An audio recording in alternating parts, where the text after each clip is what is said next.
Il rêvait d'une noce inoubliable. Pour se marier en Reine des Neiges, Victoria a fait le voyage depuis le Massachusetts.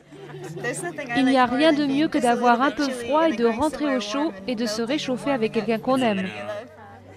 Comme eux, cette année, une vingtaine de couples se diront oui dans cette chapelle éphémère entièrement sculptée, l'un des joyaux de l'hôtel de glace. Depuis son ouverture il y a 11 ans, cet endroit unique en Amérique du Nord a déjà attiré près de 600 000 visiteurs.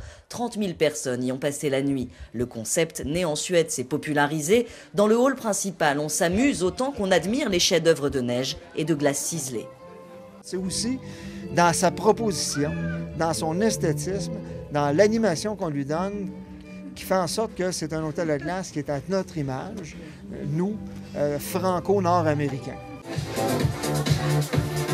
Traduisez, il faut du peps pour réchauffer l'ambiance. Les 2 bars de glace attirent des danseurs jusque tard dans la nuit. Beaucoup viennent y chercher un dernier réconfort avant de rejoindre leur chambre. L'hôtel en compte 36 en tout, la plupart décorés comme des œuvres d'art. À l'intérieur, la température est maintenue entre -4 et -8 degrés grâce à des murs de plus d'1,30 m. C'est le même principe que dans un igloo. Le plus inquiétant, c'est toujours l'urgence de construire, parce que c'est près de 30 000 pieds carrés à construire en 6 semaines. Donc, c'est un immense balai d'hiver avec l'électricien dans les pattes.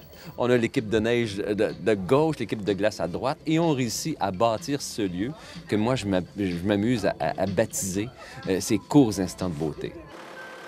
Pour dompter cette masse de 15 000 tonnes de neige et 500 tonnes de glace, ce qu'on appelle les anges ou plâtriers de l'hiver interviennent en permanence. Les variations de température sont un défi constant.